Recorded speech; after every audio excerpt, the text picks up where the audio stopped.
네. 오늘 31장입니다. 제가 어 집이 아니고 다른 곳에서 해 가지고 어 음 네. 어 조금 버벅될 수도 있습니다. 그래도 여러분, 오늘 또 중요한 말씀들이 있는데, 이것도 여러분 그냥 묵상하실 때는 잘 이해가 안 된다기보다는 잘 캐치를 못 하실 수도 있습니다. 그런 중요한 의미들이 있습니다. 안식일에 대한 말씀도 그렇고 그렇습니다. 보겠습니다. 여러분도 잘 아시는 부살렐과 오홀리압이 나옵니다. 성막과 그 안에 있는 기구들을 전체적으로 만드는 기술자들이죠. 하나님께서 그들을 지명해서 부르시고, 이들이 주도를 해서 이제 하나님의 성막을 만들어가는 그런 장면이 나오죠. 일단은 하나님께서 유다 지파 훌의 자손이요 우리의 아들인 부살렐을 지명하여 부르셨습니다. 2절에 이 부살렐은 하나님의 보호 안에서 라는 뜻이 있어요. 하나님의 보호 안에서 라는 이름이에요. 그러니까 이 이름을 누가 지어줬겠습니까? 부모님이 지어줬겠죠. 이 부모님은 그러니까 어 여호와 하나님에 대한 그 신앙이 분명히 있었던 것 같아요. 물론 이제 모릅니다. 예. 예, 우리도 그렇잖아요. 우리도 그 모태 신앙들 많잖아요. 모태 신앙들 이름은 참 은혜스러운데 사는 것은 그렇지 않을 때가 다 그렇다는 건 아니고, 그렇지 않을 때가 있어요. 있는데 그래도 꽤 있습니다. 자기의 이름대로 살지 못하고 어 그렇게 살지 못한 친구들 참 많아요. 저도 좀 참 많이 만나 봤거든요. 그래서 모르죠. 이제 이 부모들도 그냥 그 여호와 신앙을 그냥 의뢰히 가지고 있었기 때문에, 어떤 일종의 문화처럼 가지고 있었기 때문에 뭐 이렇게 지어졌을 수도 있지만, 그것보다는 실제로 이 부모들이 부살렐의 부모가 정말로 하나님의 신앙 안에 있었고 그것을 정말 갈망하는 사람이었다, 이렇게 보는 것도 좋을 것 같습니다. 왜냐하면 하나님께서 이 부살렐을 지명하여 불렀는데, 이가 그 부살렐이 그냥 기술만 가지고 있었던 사람은 아니었을 거예요. 그렇게 우리가 충분히 이 말씀 안에서 유추해 볼 수 있습니다. 왜냐하면 하나님의 영이 그에게 충만했다고 말씀하셨어요. 충만하게 하셨다고. 그러니까 그가 진짜 그 믿음도 거의 없고 맨날 불만만 하고 믿음 없는 모습만 보여줬던 이스라엘 백성들처럼, 부살렐도 그냥 딱 그 정도 사람이었다면은 그가 아무리 기술이 뛰어나도 하나님께서 부르셨겠습니까? 그러진 않았을 겁니다. 분명히 어느 정도 그래도 그 가운데서는 믿음이 있고 어 하나님 뜻대로 살고자 하는 그런 말씀을 알고 믿고 하는 그런 믿음이 분명히 있었을 겁니다. 그래서 이 부살레를 하나님께서 지명하여 부르신 것일 수 있어요. 그의 부모가 그에게 신앙을 전해 준 것이죠.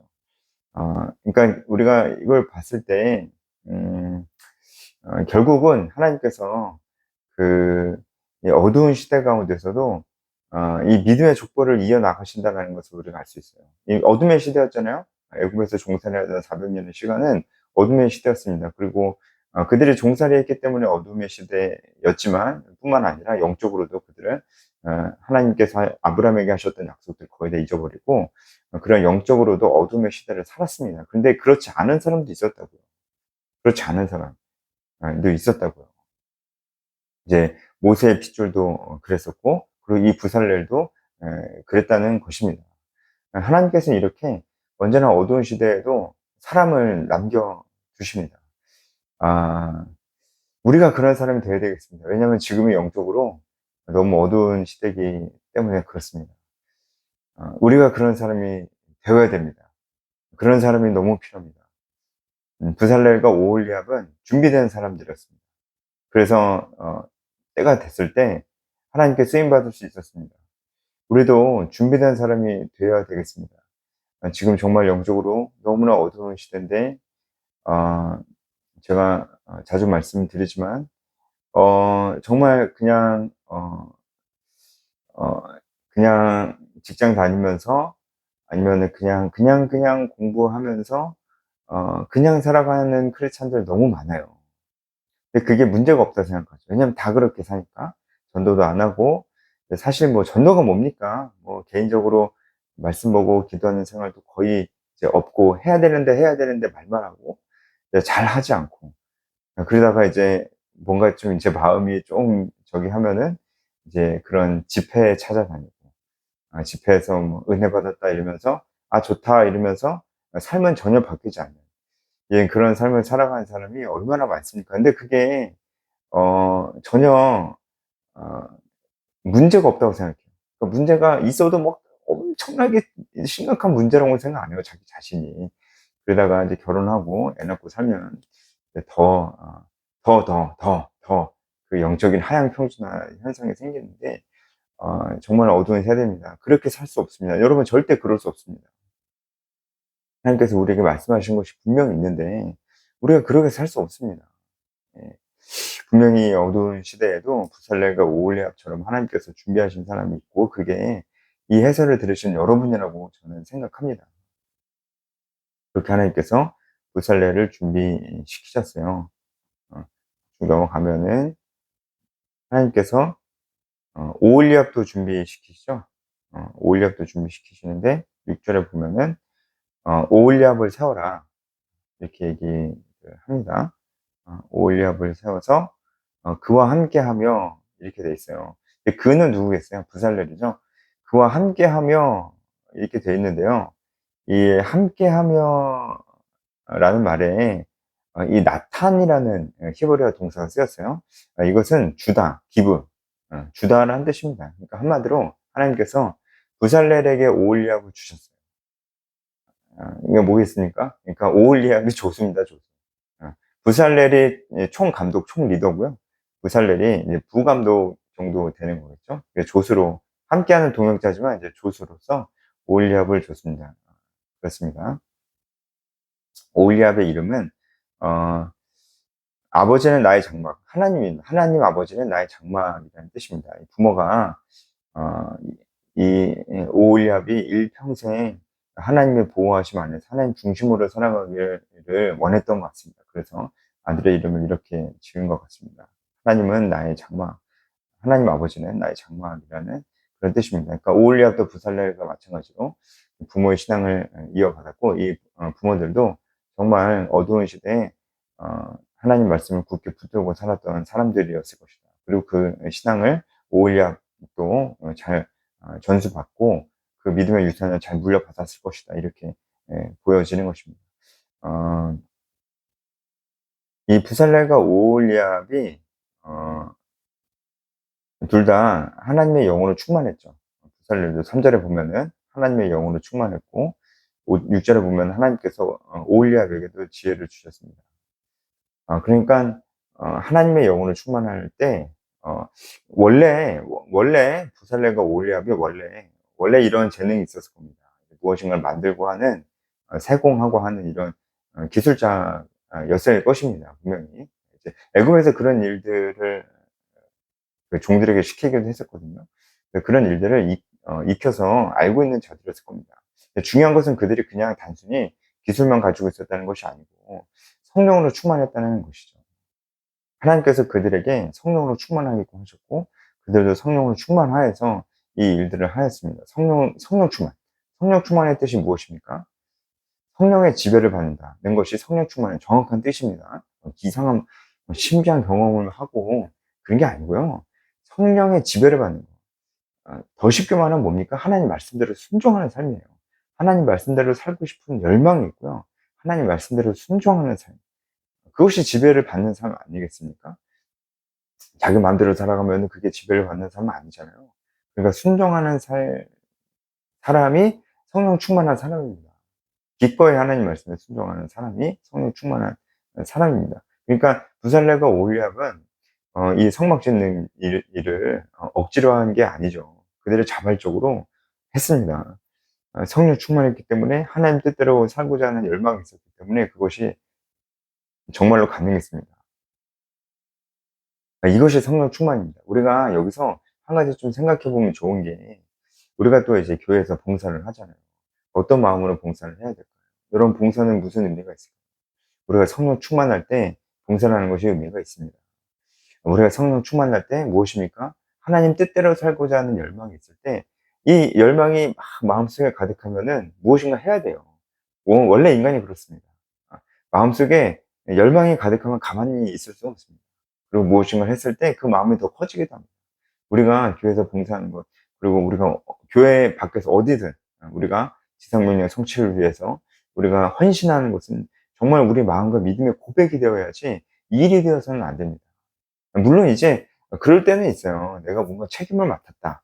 근데 요즘 너무 소위 말해서 내 상태가 안 좋아 가지고 내가 맡고 있는 이제 교회에서 맡고 있는 일이 나의 믿음의 고백, 마음의 고백이 되지 않고 있다라고 했을 때 그냥 내 마음과 믿음의 고백이 안 되기 때문에 그 즉시 때려쳐. 또 이러면 안 됩니다, 여러분. 왜냐면 여러분 책임을 맡고 있으면요. 싫어도 억지로라도 좀 해야 돼요. 그 기간이 있을 거 아니에요. 책임을 맡는 그 기간. 근데 그러니까 그래서 내가 이러면 안 되지 하고 더 정신을 차리고 좀 쓰러질 수도 있지만 빨리 일어나야 됩니다.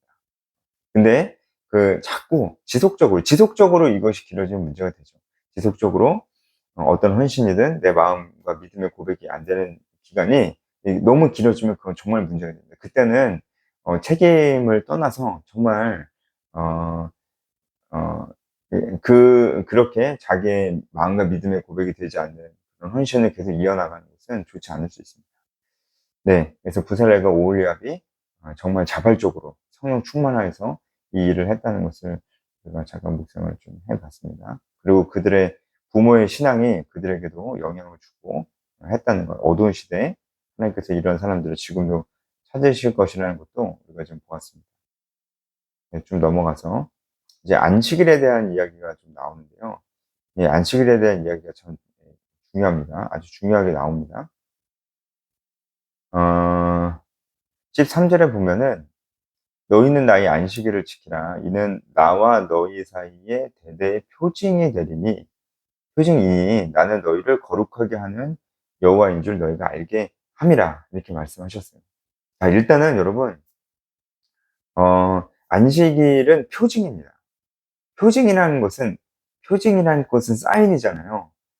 사인이라는 것은 메시지가 있어요. 그러니까 안식일을 지키는 모습을 보면서 안식일을 지키면서 반드시 생각해야 될 메시지가 있다라는 거예요.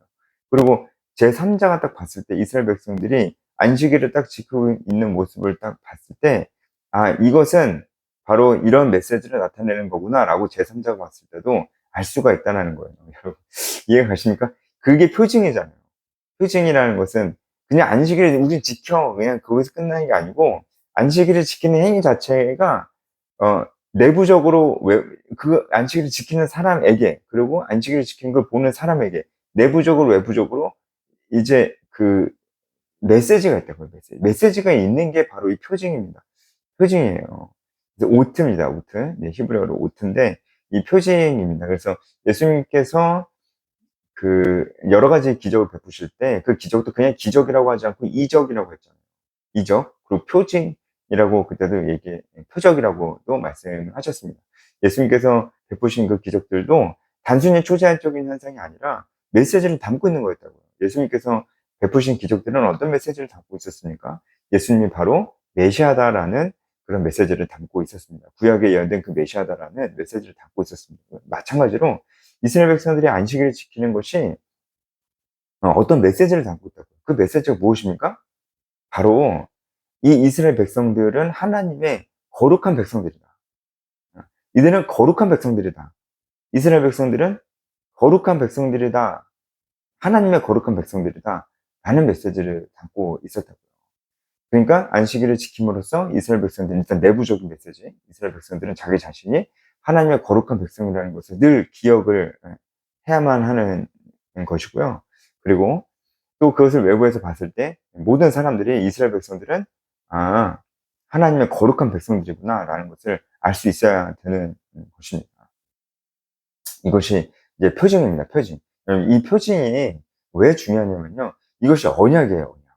여러분 지금 안식일이 왜 이렇게 중요하게 부각돼? 갑자기 여러분 이게 좀 갑자기 안식일을 말씀하시는 것 같지 않습니까? 그렇죠. 부살렐과 오홀리압 이제 회막 만들고 뭐 여러 가지 기구 만드는 걸 열심히 말씀하시다가 너무 갑자기 십계명할 때 얘기하시는 것도 아니고 또 너무 갑자기 안식일을 얘기하시는 것 같잖아요. 이게 안식일이 너무 중요한 부분이기 때문이고, 이제 하나님께서 그 여러 가지 성막에 필요한 모든 것들을 만드는 법을 다 말씀하여 주시고, 지금 어 마침표를 찍으시는 거예요. 마침표를 찍으시는데, 어 어 아주 중요한 것으로 마침표를 찍으시는 겁니다. 이렇게 말씀드릴게요. 자, 어쨌든 중요한, 안식일, 그냥 안식일 지켜라 이게 아니고요. 안식일을 지키는 것이 이스라엘 백성들이 거룩한 백성이라는 표징이 된다라고 하는 거예요. 그러니까 안식일을 지켜야지만 거룩하게 되는 건 아닙니다. 하나님께서 이미 이들을 구별하여 택하여 부르셨기 때문에 그 순간 이미 거룩한 백성들입니다. 구별된 백성들이잖아요, 이스라엘 백성들은. 그들이 막 불만을 터뜨리고 막 그렇게 할 때도 이미 이스라엘 백성들은 구별된 백성들이었습니다. 우리도 마찬가지입니다, 여러분. 우리도 믿음으로 구원받은 다음에 우리가 하나님의 자녀가 그냥 되는 것입니다. 우리가 착하게 살고 잘 살아야 하나님의 자녀가 되는 것이 아니고, 우리가 믿는 그 순간에 선물처럼 주어지는 것이 하나님의 자녀인데, 그럼 그 다음에 막 살아도 되냐? 그게 아니죠. 우리가 어떻게 살아야 됩니까? 하나님을 사랑하는 만큼 하나님의 뜻대로 살아야 됩니다. 하나님의 뜻대로 살기를 굉장히 열망해야 됩니다. 하나님 뜻대로 살려고 해야 됩니다. 근데 우리가 하나님 뜻대로 막 살려고 그래. 하나님의 자녀가 되고 난 다음에 하나님 사랑하니까 하나님 뜻대로 막 살려고 그래요. 그러면은 그것이, 내가 막 하나님 뜻대로 막 살려고 할 때, 내 스스로 어떤 생각이 들까요?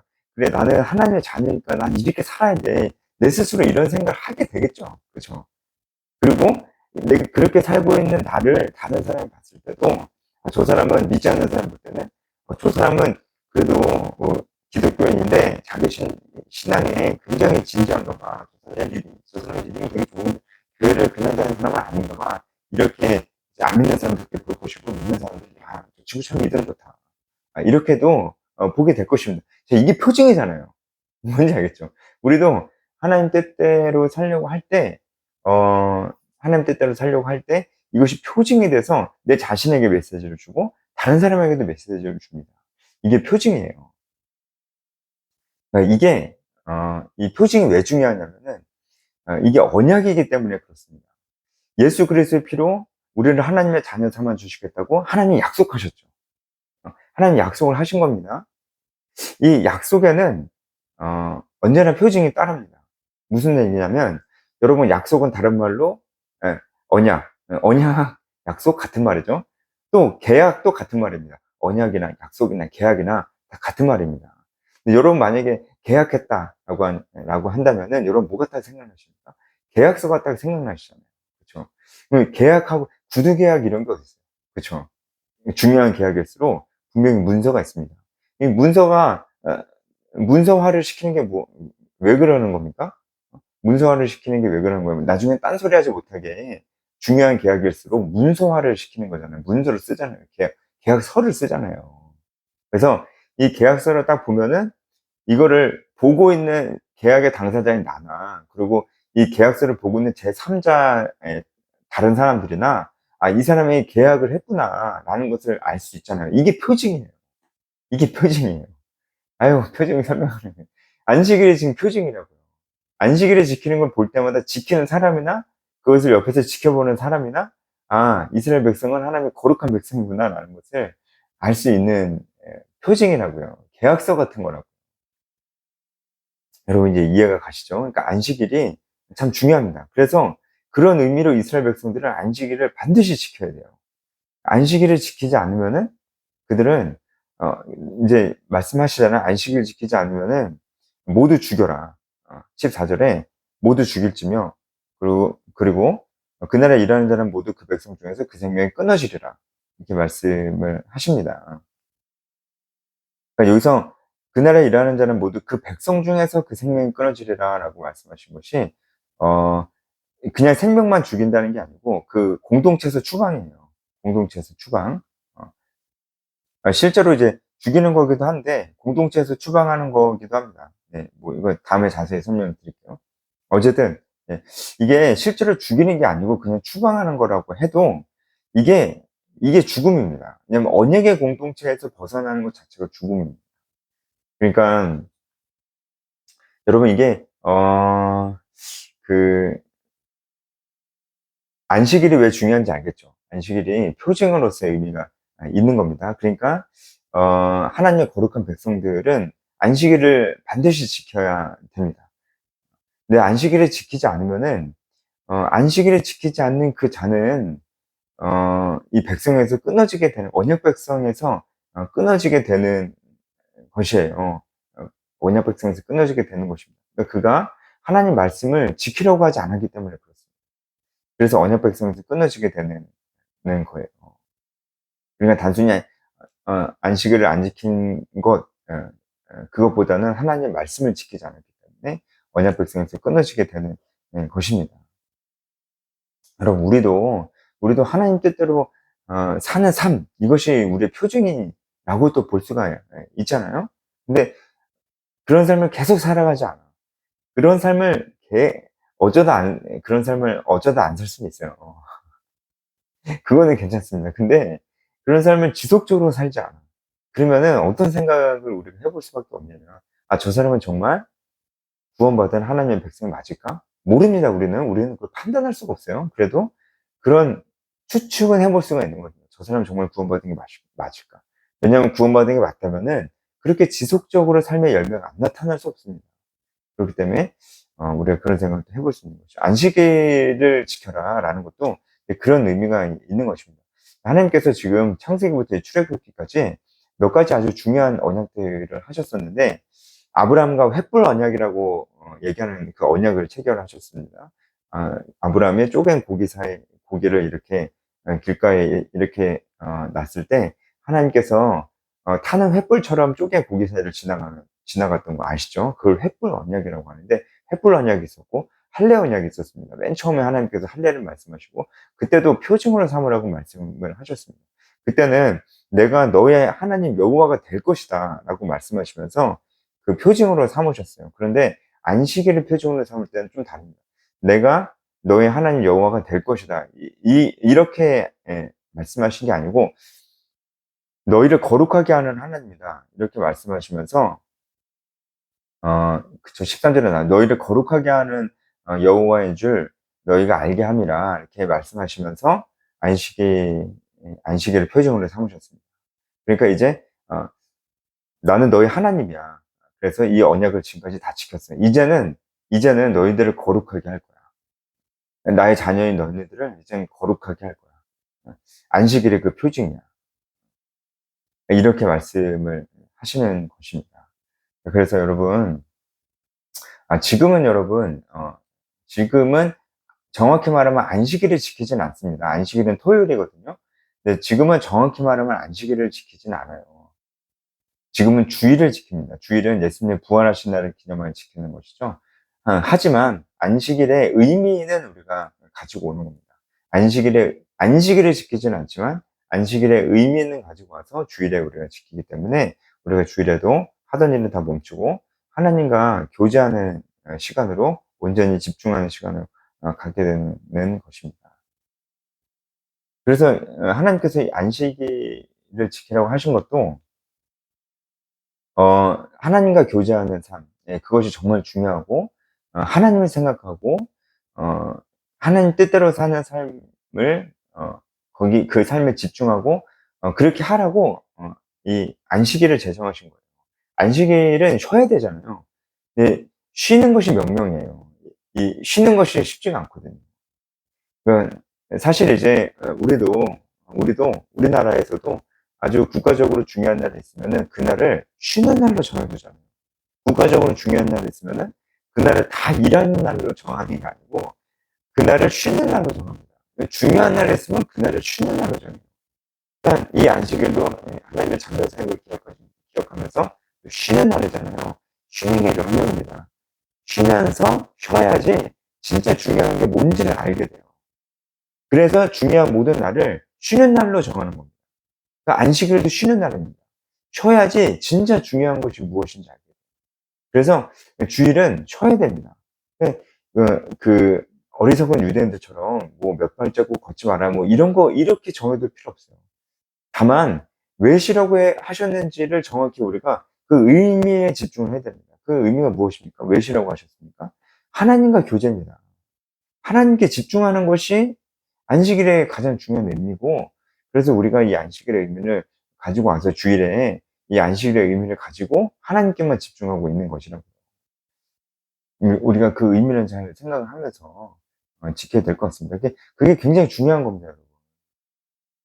그것이 또 하나의 표징이에요. 그것이 우리가 하나님의 백성이라는 표징이잖아요.